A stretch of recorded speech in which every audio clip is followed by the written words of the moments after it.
Bonsoir. J'ai décidé de faire des conférences en polo pour le public pour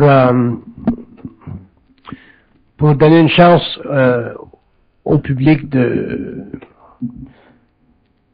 probablement de me poser des questions. Je sais pas si ça va venir, mais je pense je vais essayer ça, cette formule-là, pour que le public puisse être un petit peu plus près de tout ce matériel-là. En attendant que les gens savent que je suis revenu un petit peu dans le circuit là, jusqu'au mois d'octobre.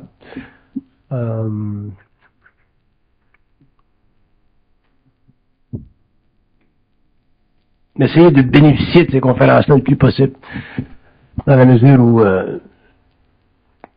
je me rends accessible un petit peu plus. J'ai intitulé les conférences Psychologie évolutionnaire parce que je voulais pas être limité par des titres. Je suis fatigué des titres. D'ailleurs, c'est inutile pour moi d'avoir des titres parce que les titres, c'est simplement pour me partir. Puis, je vais explorer tout le domaine de la conscience supramentale dans le cadre d'une autre vibration, d'une autre façon, puisque le processus lui-même est totalement créatif. Il n'y a pas de retour en arrière. On ne peut pas retourner 10 ans en arrière ou 5 ans en arrière. Ça, c'est un des problèmes de la conscience créatrice. Par contre, l'avantage, c'est que c'est un mouvement perpétuel vers l'avant. Je vais probablement permettre au public de me poser des questions dans la mesure où les questions sont intelligentes et servent tout le monde. Si c'est pas le cas, à ce moment-là, mais ça, je me laisserai aller à parler seul. Alors, si vous avez des questions à poser, arrangez-vous que ce soit des questions intelligentes parce que je veux pas que les autres souffrent de vos bêtises. Les gens n'ont pas de temps à perdre.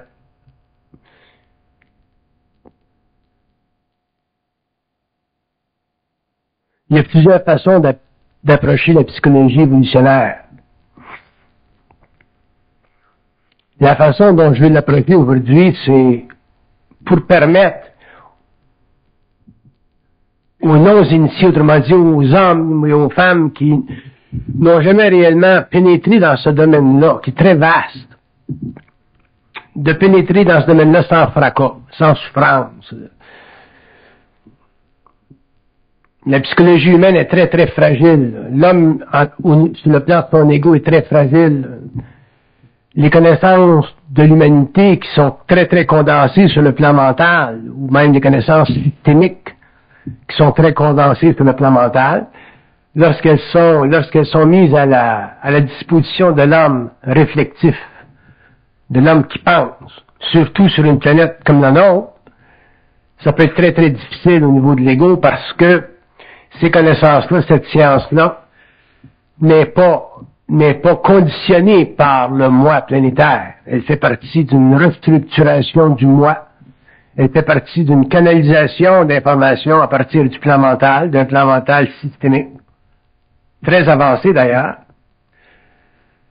qui est un plan mental qui remet en question la totalité de l'évolution, c'est-à-dire la totalité des connaissances de l'homme sur la planète depuis que l'homme est sorti des conditions de son animalité. Je prends souvent l'exemple de la science à partir de Lavoisier au 19e siècle, la science matérielle qu'on a aujourd'hui. J'aime ça démontrer qu'on a fait dans 100 ans des progrès scientifiques inouïs, qui sont dans le fond extrêmement primitifs par rapport à d'autres civilisations qui vivent dans des systèmes parallèles, mais dans d'autres dimensions, qui sont invisibles à nos yeux.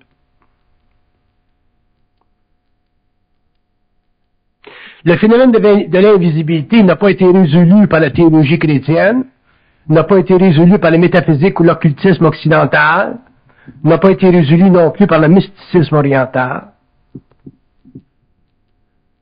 Parce que l'invisibilité, c'est une condition de vibration. Ce n'est pas une condition simplement de mysticisme psychologique. L'invisibilité, c'est réellement un problème matériel. Il y a des civilisations qui sont invisibles à nos yeux parce qu'elles évoluent sur des plans qui sont vibratoirement inaccessibles à nos sens, donc à notre corps astral. Donc, si ces mondes-là sont inaccessibles au corps astral de l'homme, pour que l'homme puisse accéder à ces mondes-là, il faut qu'il y accède à travers l'utilisation de corps subtils, soit le corps éthérique, la conscience mondiale, ou sur le plan de la télépathie, par le corps mental qui est dissocié de son moi planétaire. C'est la seule façon que l'homme peut entrer en communication télépathique avec ce que j'appelle les circuits universels, c'est-à-dire cette banque d'informations qui représente la totalité des archives dans l'univers local depuis le début de la création des systèmes. Le problème avec la télépathie universelle, c'est qu'elle est très, très différente sur le plan psychique et sur le plan psychologique de la petite voix intérieure auquel on est habitué en tant qu'être spirituel qui appartient à une civilisation judéo-chrétienne. La télépathie universelle fait partie du raccordement psychologique de l'ego avec une dimension mentale qui n'exclut pas une participation avec l'homme, mais qui inclut dans sa relation avec l'homme une caractéristique absolue d'intelligence, autrement dit, qui permet à l'homme, dans la mesure où il est capable sur le plan psychologique d'absorber cette information-là, de ne plus être obligé de la retenir pour y avoir accès à l'infinité. Bon, j'ai donné à ce terme-là le terme de conscience supramentale. J'ai donné à ce terme-là le terme de psychologie évolutionnaire pour faire comprendre, pour faire réaliser à l'être humain que les constats ou les observations de l'évolution, autrement dit, les constats qui relèvent du fait qu'il appartient à la conscience d'une race évolutive qui pense, qui réfléchit, dans ce mouvement-là, est totalement différent. Une conscience supramentale, ce n'est pas une conscience planétaire, c'est une conscience supramatérielle qui s'imbrique, qui se connecte avec la conscience planétaire. Bien, à partir du moment où elle se connecte avec la conscience planétaire en tant que mécanisme de réflexion s'évanouit. S'évanouit, ça veut pas dire que l'homme perd son ego. Ça veut dire que son ego devient transparent, c'est-à-dire que son ego ne fait plus obstacle à la présence extrêmement évidente de ce qu'on appelle une conscience supérieure, qu'on peut appeler un doute, qu'on peut appeler un ajusteur de pensée, qu'on peut appeler une source, qu'on peut appeler n'importe quoi. Les termes ou les mots sont absolument sans valeur nominale quand on essaie de comprendre ou d'expliquer ce qu'on appelle aujourd'hui l'invisibilité du plan mental ou un champ de conscience qui appartient à des intelligences qui sont structurées, qui ont des formes, qui ont résolu le problème de l'énergie et de la matière, qui sont totalement indépendantes du phénomène de la réincarnation et qui n'ont pas besoin d'âme pour assujettir leur intelligence à une séquence événementielle qui crée ce qu'on appelle sur la Terre l'expérience de l'ego. Ces êtres-là ne sont pas en expérience. Donc, effectivement, si ces êtres-là, ces intelligences-là ne font pas en expérience, s'ils viennent en contact avec l'homme pour créer ce qu'on appelle une fusion, une sorte d'unification du processus de l'intelligence systémique, c'est évident que l'homme, éventuellement, sort de l'expérience, ne vit plus de l'expérience, parce qu'il n'a plus besoin de s'assujettir aux forces de l'âme qui font partie de la mémoire de la race et qui font partie systématiquement de l'inconscience de l'ego et qui projettent automatiquement l'homme, le mortel, en dehors de ce que j'appelle l'enveloppe de son esprit.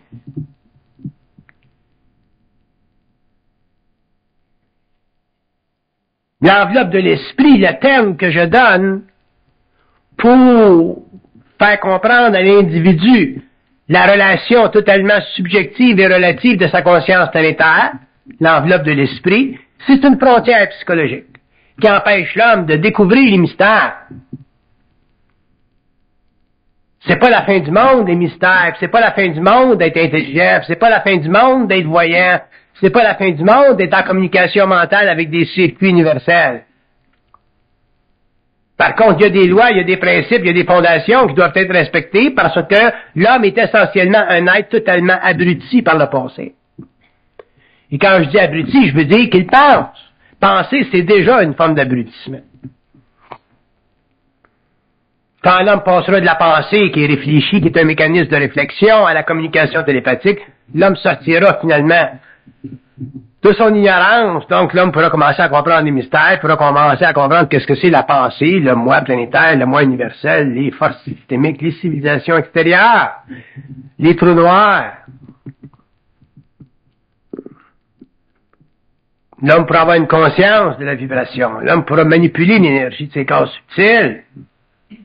L'homme cessera d'être un être totalement à part et deviendra finalement un être intégré. Quand je dis à part, je veux dire un être qui est forcément en tant qu'individu et en tant qu'unité biologique appartenant à une civilisation matérielle, résolument fixé dans une expérience limitée qu'on appelle la conscience planétaire. La Terre est en quarantaine. Depuis des milliers d'années. Pourquoi est-ce qu'elle est en quarantaine? Parce que l'homme ne peut pas communiquer avec sa source. L'homme ne peut pas communiquer avec la source parce que l'homme n'est pas capable de diviser le rayon de sa conscience mentale. Quand vous pensez, ça vient de quelque part, cette pensée-là. La pensée, c'est un phénomène matériel, même si c'est un phénomène matériel de haute nature, de haute dimensionnalité. Ça demeure un phénomène matériel. La science commence à prendre conscience de ces choses-là.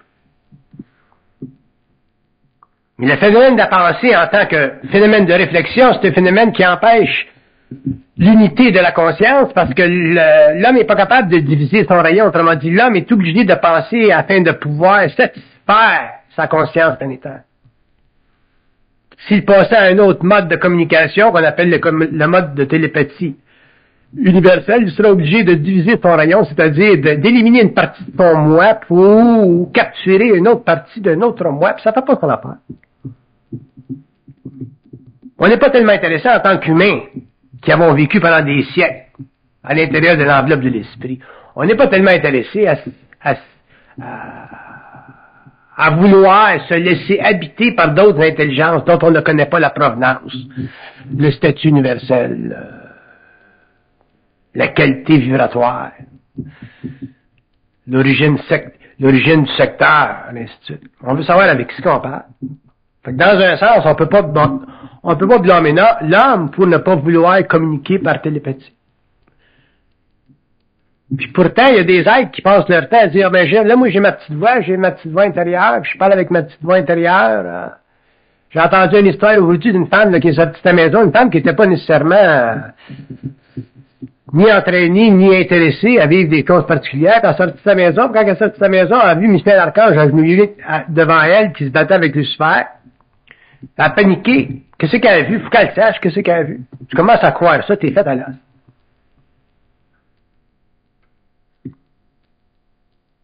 On rentre dans un temps au 21e siècle, 22, 23, 24, 25, 26e siècle, où l'homme va venir en contact avec d'autres dimensions, c'est inévitable.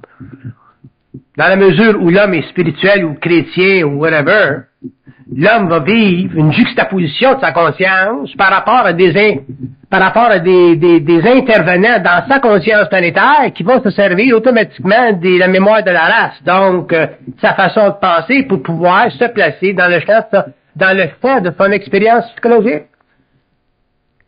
Donc, si c'est un bon catholique qui va à l'église le dimanche, mais qui sait qui va venir? Mais ça va être genre, ça va être une femme comme Jean-Baptiste, ou ça va être une femme comme Michel Archange, ou ça va être quelque niaiserie comme ça. Donc, il va falloir, au cours de l'évolution de la psychologie humaine, que j'appelle la psychologie évolutionnaire, que l'homme en arrive et soit capable éventuellement de pouvoir interpréter, fracturer le rayon de sa pensée, puis interpréter la phénoménologie astrale ou éthérique de sa conscience, autrement dit, pouvoir interpréter de façon précise la phénoménologie de son moi en contact avec d'autres moi, autrement dit d'autres personnalités qui vont effectivement venir en contact avec l'homme, mais en passant au début par des exercices spirituels. Quand je parle d'exercices spirituels, je veux dire des expériences spirituelles. Parce que ces intelligences-là, pour venir en contact avec l'homme, sont obligées d'utiliser la mémoire de la race, sont obligées de traiter avec avec quoi il peut s'identifier. Un bon catholique, ça s'identifie à la Vierge Marie, ça s'identifie à Michel Archange. La Vierge Marie, pour un hindou, ça veut rien dire. Donc, avec les hindous, ils vont s'identifier d'une certaine façon, avec les catholiques d'une certaine façon, avec les arabes d'une autre façon, puis les juifs d'une autre façon. Faut qu'on le sache un jour, faut qu'on le réalise, sans ça, on va être des tatas pour longtemps. Comme le phénomène de Fatima en 117. T'sais. Le monde qui pense que le soleil tourne, t'as pas besoin d'aller loin. Dès qu'il investit Montréal, tu vas au laboratoire, tu vas voir que le soleil tourne pas. Ça tourne pas le soleil, ça reste là. Fait que c'est quoi ce qui tourne?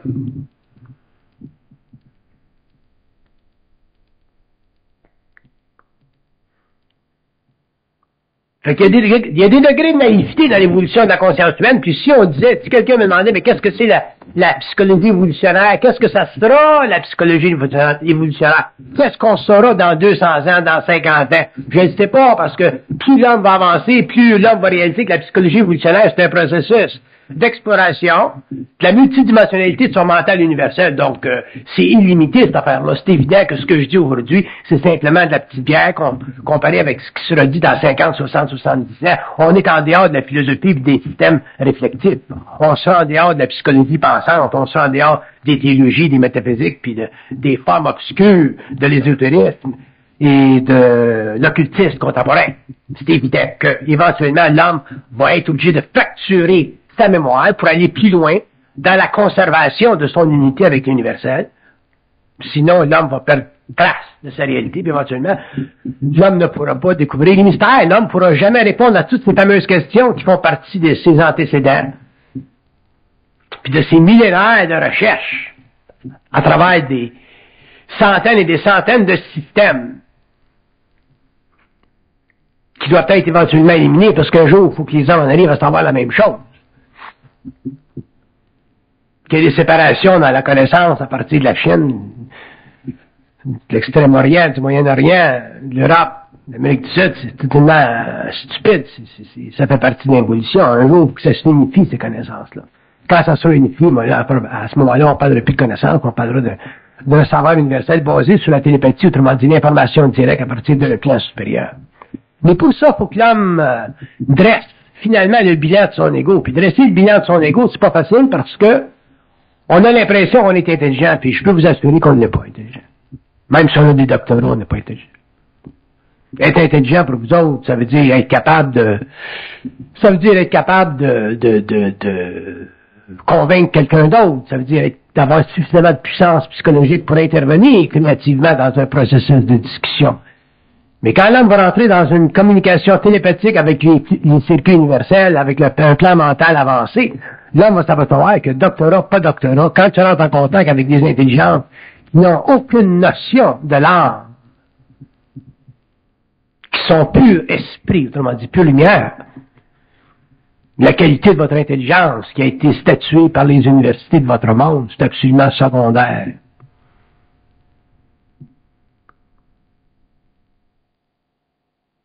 C'est nécessaire pour l'évolution, mais ça n'a rien à voir avec l'évolution. Donc, la psychologie évolutionnaire, ou le développement d'une psychologie évolutionnaire, c'est nécessaire pour la race humaine au cours des siècles à venir, parce que l'homme devra en arriver éventuellement à devoir et à pouvoir être en communication avec des intelligences, soit sur le plan mental, ou sur le plan astral, ou sur le plan éthérique, qui vont venir d'une manière ou d'une autre en contact avec l'humanité. Que vous interprétiez le phénomène ovni comme étant un phénomène biologique, ou que vous l'interprétiez comme étant un phénomène surnaturel ou éthérique ou astral, ça n'a pas d'importance. Toute manifestation d'une forme d'intelligence supérieure à la nôtre, qu'elle soit systémique, éthérique, ou qu'elle soit systémique astrale, c'est sans importance si vous n'êtes pas capable de traiter avec votre propre nature, parce que vous allez être magnétisé anyway. Puis la magnétisation du corps mental de l'homme, c'est la raison pour laquelle le contact entre l'homme et d'autres civilisations doit se faire d'une façon très limitée, très lente, parce que l'homme n'est pas fait, il n'est pas équipé psychologiquement pour traiter avec des intelligences qui ne sont pas nécessairement plus intelligentes que lui, mais qui ont un parcours évolutif différent du tien.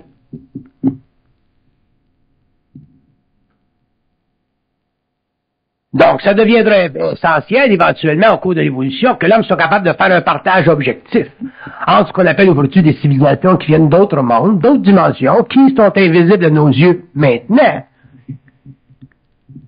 et d'autres civilisations qui ne font pas partie des mondes matériaux,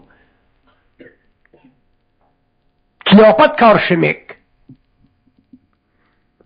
qui ne passent pas par les trous noirs pour visiter d'autres civilisations, mais qui font partie de ce que j'appelle les architectures du mental, autrement dit des mondes qui sont suffisamment avancés en énergie, en science de l'énergie, pour pouvoir créer plus de puissance qu'ils sont capables d'en utiliser au cours de leur trajectoire, au cours de leur développement, au cours de leur manifestation. Puis la pensée, ça fait partie de ça. Un jour, il va falloir que l'homme réalise que le phénomène de la pensée, ce n'est pas un phénomène psychologique, que le phénomène de la pensée n'est pas une extrapolation psychologique de son moi planétaire, que la pensée est un trucage psychologique qui permet à l'homme de développer la conscience d'un ego afin de pouvoir, avec le temps, quand le temps sera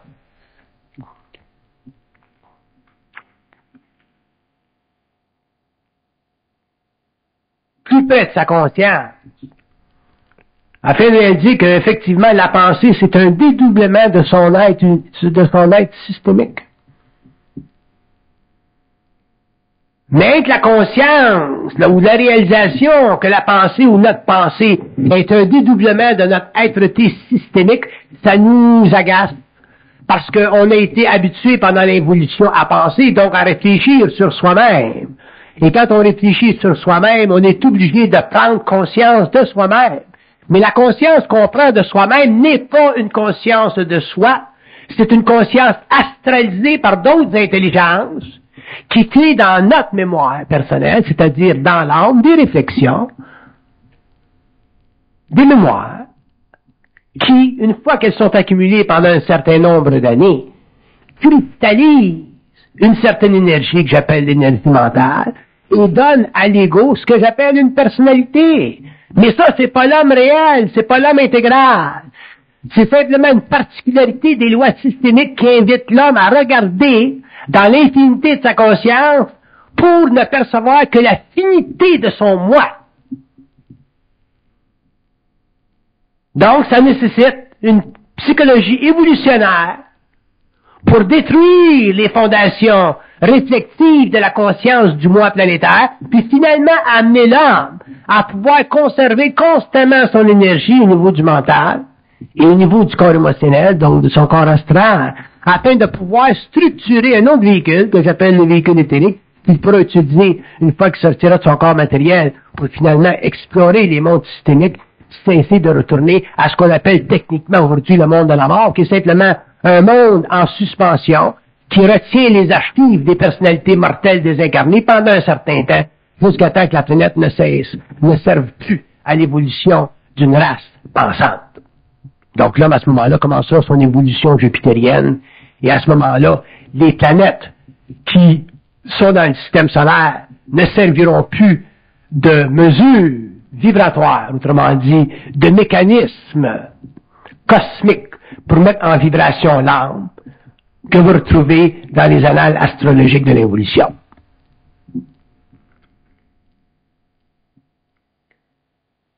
Donc, la psychologie évolutionnaire est nécessaire parce que l'homme doit finalement apprendre à conserver son énergie mentale. Et conserver son énergie mentale, c'est pas évident pour lui à cause de ses émotions. Il y a des gens qui disent, ben ouais, mais si on n'a plus d'émotions, ça donne quoi de vivre? Et j'ai jamais dit que l'homme ne doit pas vivre ses émotions. Je dois dire que l'homme ne doit pas être dominé par ses émotions. C'est pas la même chose. Moi, j'en ai certainement des émotions. Quand je vois quelque chose de beau, que je vois quelqu'un qui a une belle aura, des fois, je l'ai la larme. Des fois, quand je donne des conférences en public, j'ai la larme pour faire vibrer ou pour faire comprendre des choses qui sont essentiellement, pour le moment, personnelles à ma conscience. Bon, ça fait partie de l'utilisation des émotions.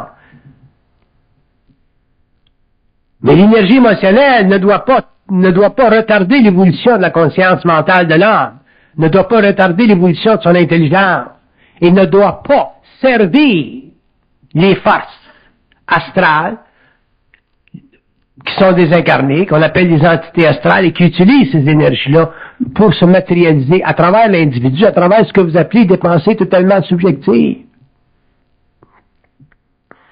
C'est dans ce sens-là que je dis que l'homme doit apprendre à conserver son énergie. Mais conserver notre énergie, c'est pas facile parce qu'on n'a pas de psychologie.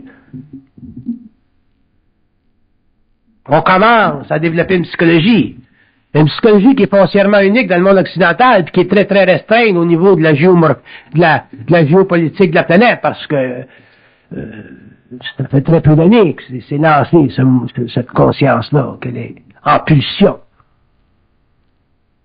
Même si on dit qu'on retrouve des mémoires de cette psychologie-là en Europe ou en Amérique du Sud ou aux États-Unis, ici ou là, c'est encore extrêmement limité. Mais ça fait partie du processus évolutif et c'est sans importance.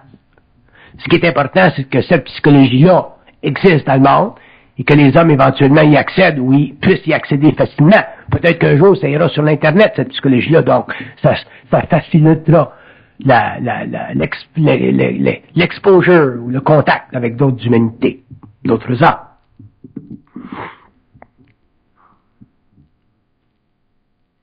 Donc, il y a des choses qu'on devra réaliser au cours de l'évolution de cette psychologie supramentale, de cette psychologie évolutionnaire, thème qu'on donne temporairement pour faciliter une adaptation psychologique à un rendement qui éventuellement sera tellement occulte que probablement les gens y accéderont par télépathie directe, donc on n'aurait plus besoin de conférenciers pour gueuler dans le monde.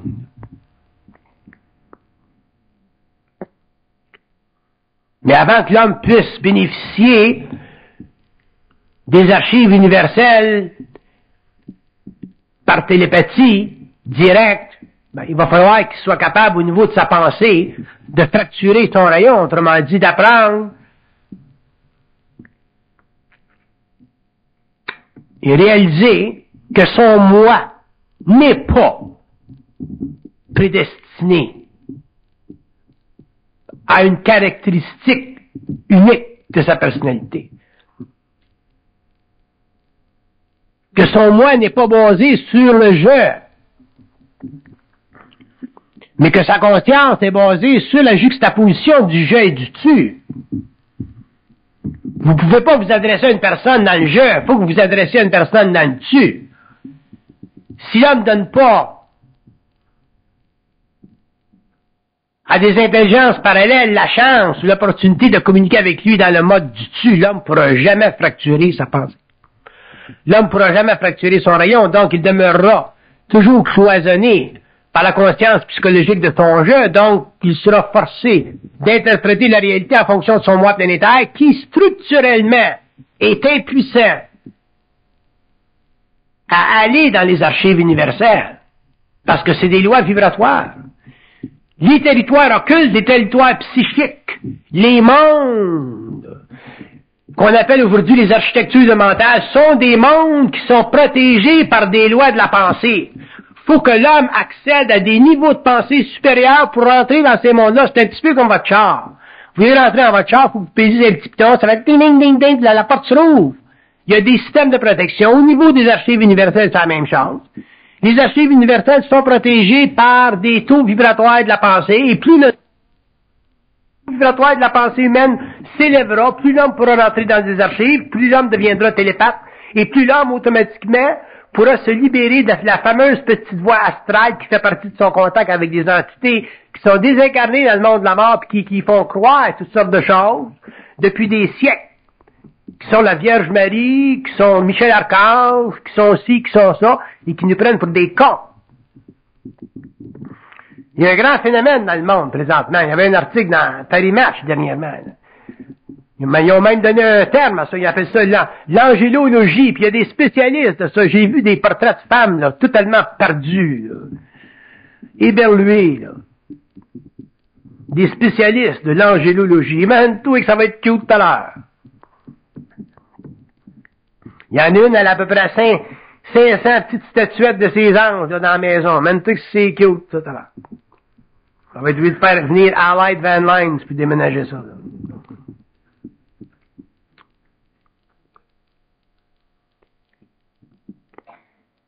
Fait que l'homme a besoin d'une psychologie évolutionnaire, et si vous pensez qu'une psychologie évolutionnaire, c'est facile à développer, vous êtes dans l'erreur parce que ça remet tout en question. Et le contact de l'homme planétaire, donc d'un moi planétaire avec un moi universel, ça remet tout en question. Donc, plus l'homme va avancer dans une conscience évolutionnaire, plus les fondations psychologiques de son moi vont être mises en question. Donc, là où l'homme sera faible, il sera testé là.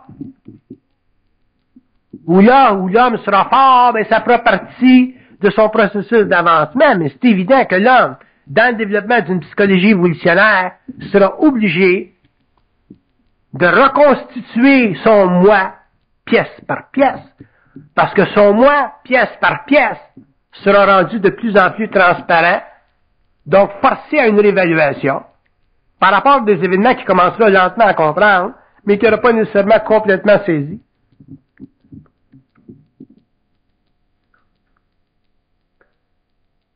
Donc, on a essayé pendant des années de faire comprendre que le boulet de canon au pied de l'homme de l'involution, c'est la mémoire de la race. La mémoire de la race, c'est la constitution psychologique d'un moi planétaire qui est incapable de penser par lui-même parce qu'il n'a pas le support de sa propre science, qui est inévitablement caché, voilé à son égocentrisme. Donc, à sa pensée réfléchie. Donc, à sa rationalisation.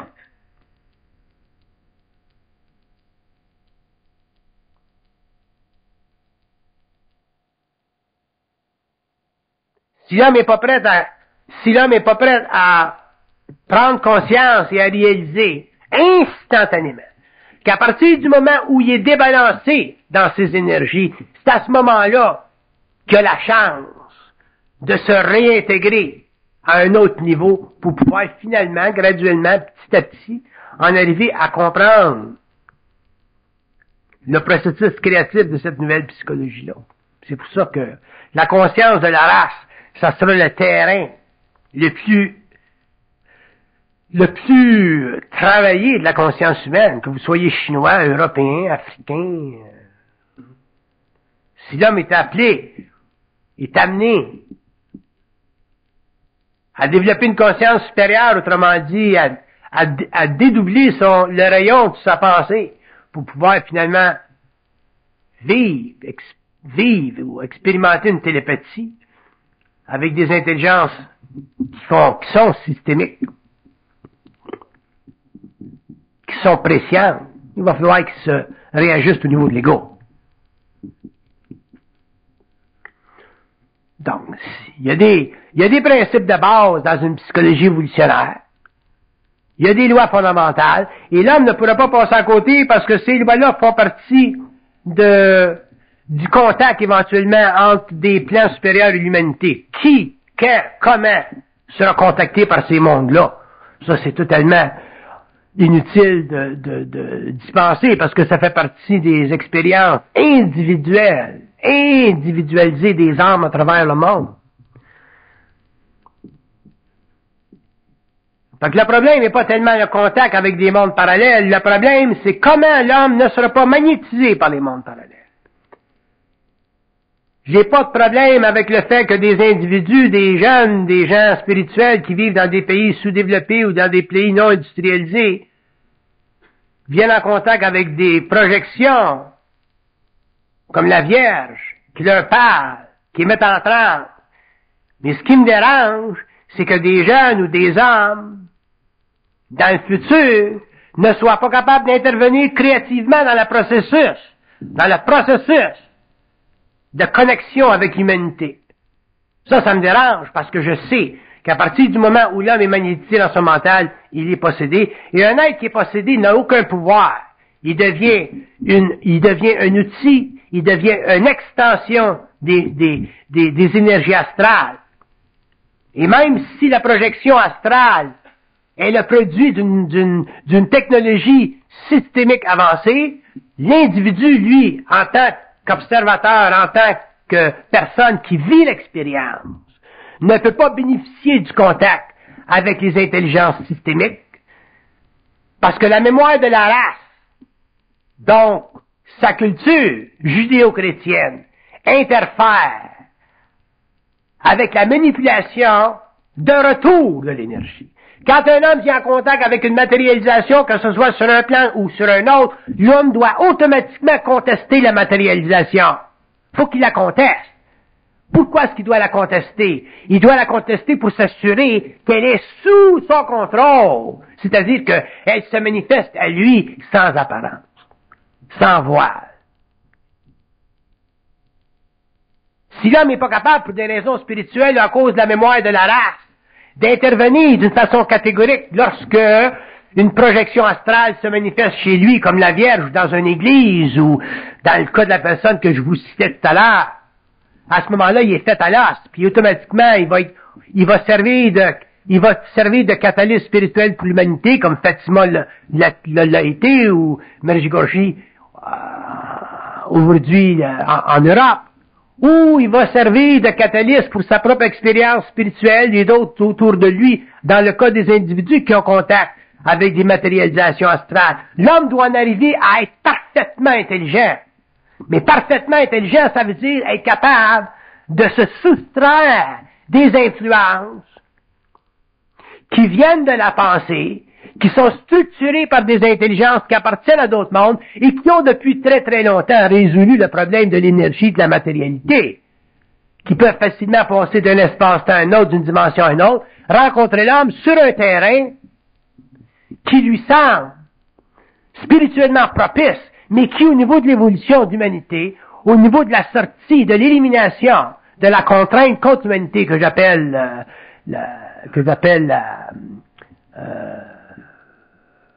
la quarantaine, l'évolution, il va falloir que l'homme soit réellement équipé au niveau mental. C'est là que ses émotions doivent être transmutées. C'est là que l'homme commencera à être intelligent, il commencera à avoir une idée de ce que c'est être intelligent. Être intelligent, c'est pas l'attitude mentale ou psychologique que vous avez quand vous êtes à l'université, vous avez des bonnes notes. Moi, je suis sûr que si j'allais à l'université aujourd'hui, vous jurez que les notes, ils seraient pas bien hautes. Ben, j'ai plus de mémoire, oui. Donc, il faudrait que j'aille totalement sur le gros câble pour répondre. Puis probablement que ce serait tellement offusquant pour les profs que ils me mettraient d'une classe à part tout seul entre quatre murs. Donc, intelligent, c'est une définition très relative. Que l'homme découvrira au cours du temps. Donc, la psychologie évolutionnaire invite l'humanité ou l'homme en tant qu'individu, parce que c'est totalement individuel, le phénomène de la psychologie évolutionnaire, invite l'homme à pouvoir éventuellement reconnaître la possibilité des événements en dehors de son plan matériel. D'abord, un homme qui n'est pas capable de pouvoir constater qu'il y a des choses qui se passent, qui sont dictées par des énergies ou des forces, qui sont en dehors de sa matérialité ou en dehors de son espace-temps, ne sera pas capable psychologiquement de s'adapter à une phénoménologie d'intrusion ou de pénétration dans son espace-temps psychique, astral ou éthérique.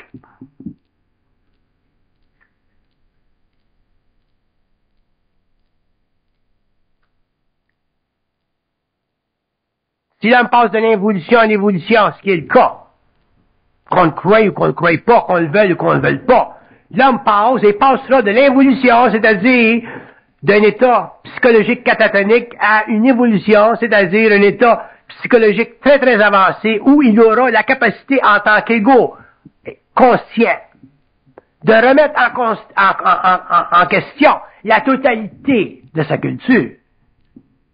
Que sa culture soit de 10 000 ans ou de 15 000 ans ou de 150 000 ans, l'homme remettra la totalité de sa culture en question. Pourquoi? Pour en arriver finalement à pouvoir découvrir le poteau rose de son humanité, c'est-à-dire les assises qui ont converti ou qui ont permis de convertir un animal très avancé sur le plan d'une physiologie planétaire terrestre à un être qui a une certaine nobilité parce qu'il est venu en contact avec d'autres civilisations qui ont pu mettre en vibration des principes occultes de sa conscience animale qu'on appelle le corps astral puis le corps éthérique pour permettre à cet être-là de prendre conscience qu'il était différent de ce qui se passait dans la forêt et de réaliser finalement qu'il avait, sur le plan matériel, une constante universelle, c'est-à-dire accès à une télépathie avec ses créateurs. Ça fait partie de l'évolution. Si l'homme n'est pas capable de concevoir la réalité de son évolution à ce niveau-là, qui est un niveau extrêmement bas pour le moment, l'homme ne pourra jamais en arriver à se sortir du dilemme de sa conscience involutive et à réparer le mal que la quarantaine lui a imposé depuis des millénaires. Le mal qui est effectivement le développement d'une pensée réfléchie au profit d'une pensée télépathique.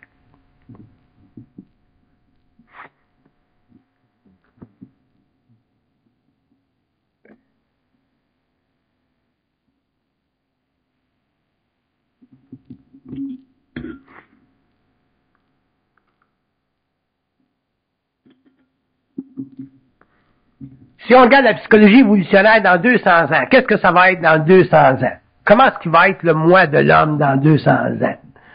Pour nous donner une idée de l'évolution et du programme qui est réservé à l'humanité. Dans 200 ans, je parle pas de l'humanité en général, je parle de certains hommes sur la Terre.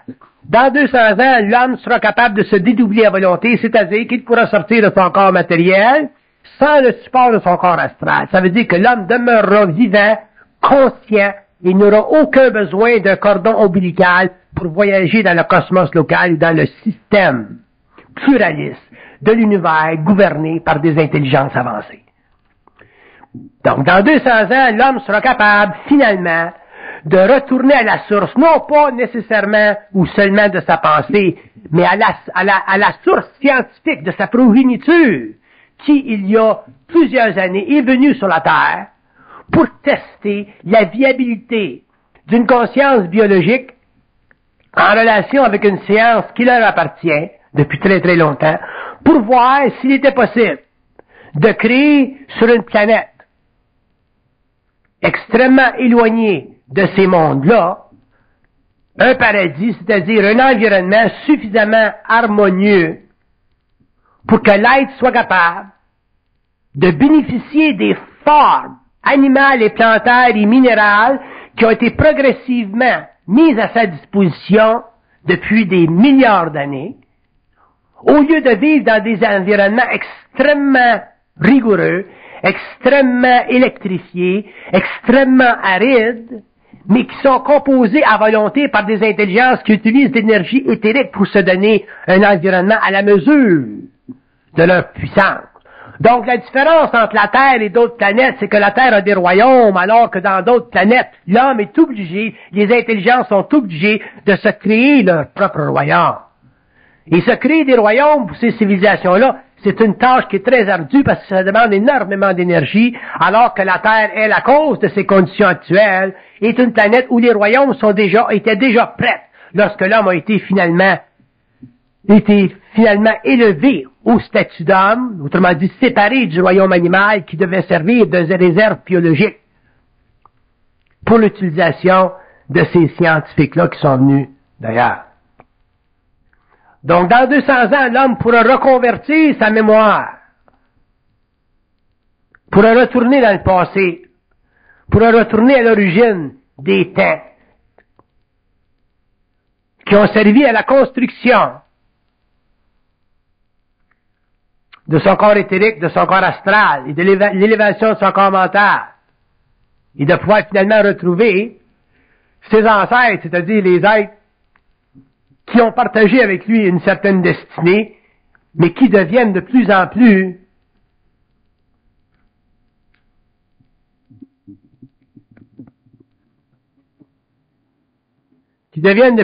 dangereux, dans la mesure où l'homme n'est pas capable de vivre une rencontre avec eux sans être magnétisé.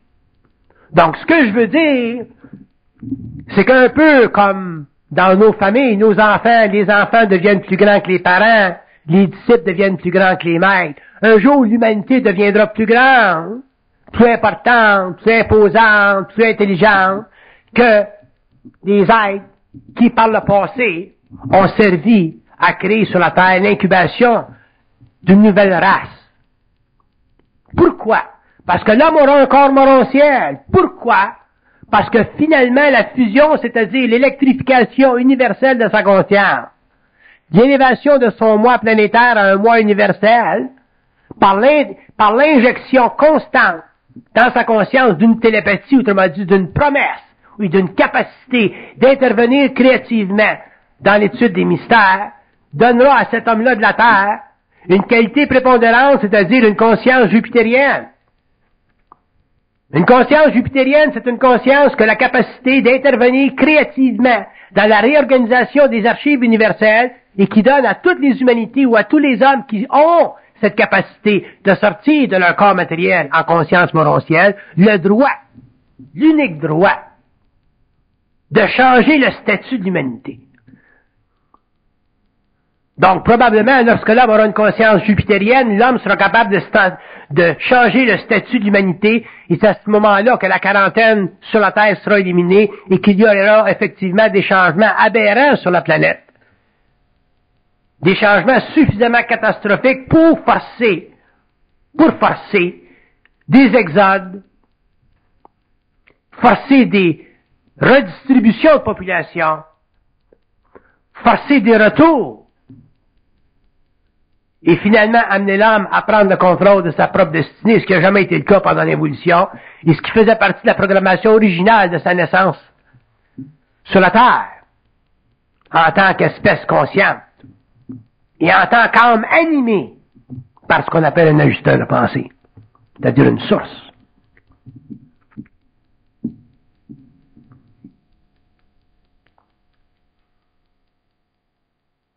Donc, dans 200 ans, l'homme aura certainement un grand nombre d'hommes sur la Terre, auront certainement un droit d'aîné, parce que c'est évident que la psychologie évolutionnaire va forcer son mouvement dans le monde, dans le sens que il va venir à un point, dépendant des conditions, dépendant des individus en évolution, dépendant des événements, où cette psychologie-là va pénétrer la conscience humaine malgré les obstacles psychologiques de l'ego, malgré les craintes psychologiques de l'ego.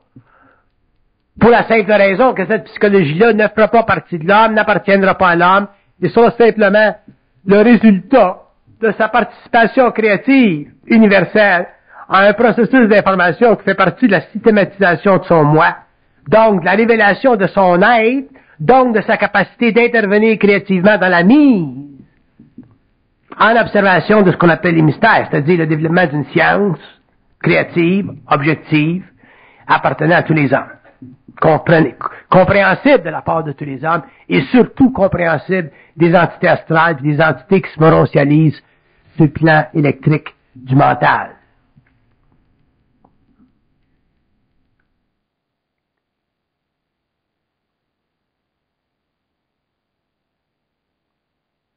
Donc, la psychologie évolutionnaire, c'est un mouvement qui fait partie de l'évolution de l'humanité. Ça n'a rien à faire avec nous autres.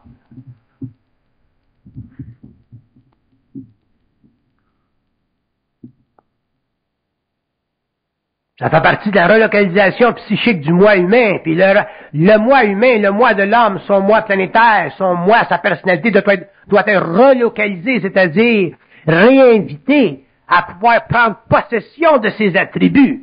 Prendre possession de nos attributs, c'est d'avoir une conscience critique absolue de ce qui existe. Un être qui n'a pas conscience absolue, ou conscience critique absolue de ce qui existe, est incapable de traiter intelligemment avec les mondes parallèles.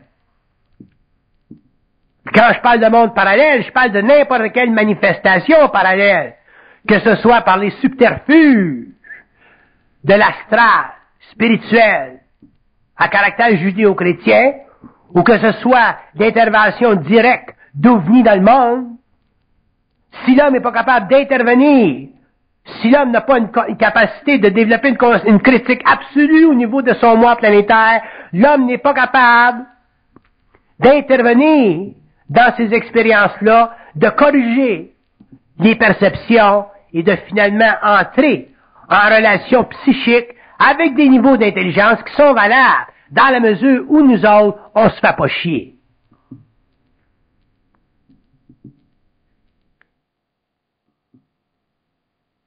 Il y a des gens qui décrivent mon attitude dans le monde par rapport à toutes ces manifestations spirituo-astrales-là.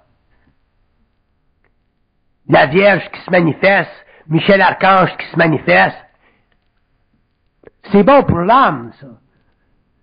C'est bon pour l'homme naïf, ça. C'est bon pour l'homme spirituel, ça. Mais il faut que l'homme en arrive à voir à travers plus loin que ça. Si l'homme en arrive pas à voir plus loin que ça, mais c'est évident qu'on fait dur. Puis on va faire encore plus dur tout à l'heure, parce que la phénoménologie paranormale, l'interprétation des plans, le mouvement d'intelligence, lentement vers le plan matériel, et ça se fait de plus en plus, ça va se faire de plus en plus. Puis il y a de plus en plus de gens qui vont perdre la boule, de plus en plus de gens qui vont perdre leur esprit, il y a de plus en plus de gens qui vont être déstabilisés psychiquement. Pourquoi? Parce que ils auront la naïve perception que la croyance, c'est leur seule avenue à la réalisation, alors que la croyance, ça fait partie des outils astro-évolutifs qui ont fait de l'homme un être prisonnier de la mémoire de sa race et qui a fait de nous autres depuis des siècles des idiots cultivés. Je prends un break 2 minutes.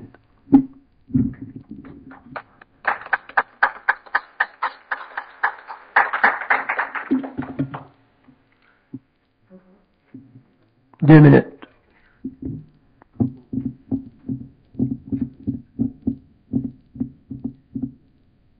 Oui?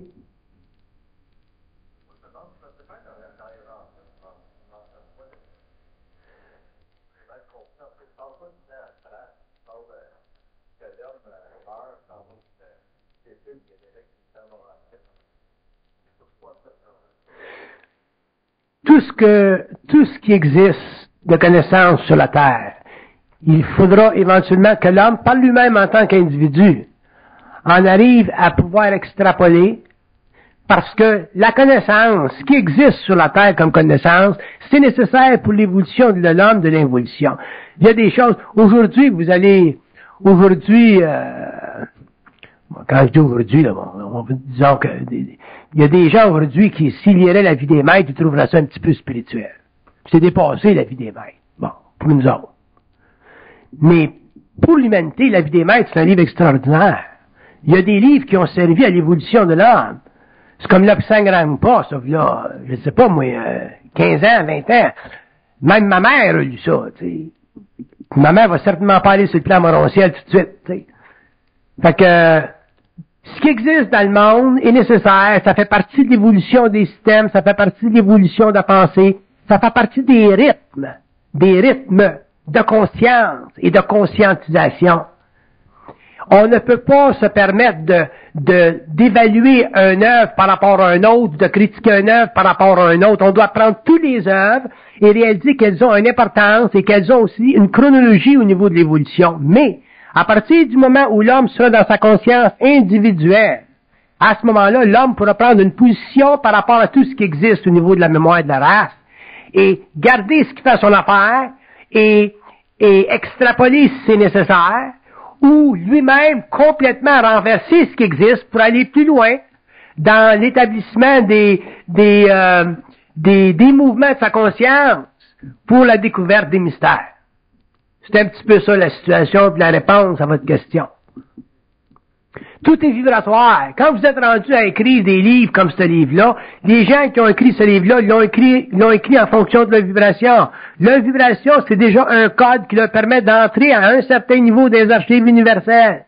Mais c'est pas une mesure finale pour la simple raison que l'homme doit éventuellement avoir une conscience critique absolue. Et la conscience critique absolue, ça lui donnera finalement accès à un autre niveau de conscience, donc d'information des archives universelles. Et si l'homme à ce moment-là écrit ou parle, mais c'est évident qu'il le fera dans une mesure qui permettra de garder ces œuvres-là intactes, mais d'amener dans le monde des informations supplémentaires. On ne doit jamais considérer une œuvre comme étant finale, on doit simplement considérer une œuvre comme étant une marche sur un autre escalier. Question? Alors là, la psychologie évolutionnaire, c'est une psychologie qui permettra finalement à l'homme de se rendre compte que sa relation avec l'invisible est simplement basée sur son incapacité au début de communiquer par télépathie. L'homme n'est pas prêt au niveau psychique, au niveau émotionnel, de venir en contact avec des mondes parallèles. Parce que l'homme est encore magnétisable, l'homme est encore affecté dans ses émotions, l'homme a encore beaucoup de croyances, l'homme a encore beaucoup de personnalité. Il n'est pas centrique dans sa conscience mentale. Mais l'homme aujourd'hui est capable, parce qu'il est suffisamment intelligent, l'homme est capable aujourd'hui de venir en contact avec ces mondes-là, mais au début par le biais d'une télépathie intelligente. Dans la mesure où il ne s'assujettit pas au commandement. Que vous viviez des communications internes, il n'y a pas de problème. Du moment que vous ne vous assujettissez pas à des commandements. À partir du moment où vous vous laissez commander par la voie intérieure, vous êtes astralisé et automatiquement vous êtes sujet à une expérience qui va faire en sorte que vous allez vivre la souffrance parce que dans un sens, vous allez être initié à une forme de naïveté que vous serez obligé dans le temps d'éliminer si vous voulez en arriver éventuellement à avoir une conscience mentale, c'est-à-dire une conscience qui est libre de la mémoire de la race. Donc là, on prend un vrai break parce qu'il y a de la musique, qu'on peut danser.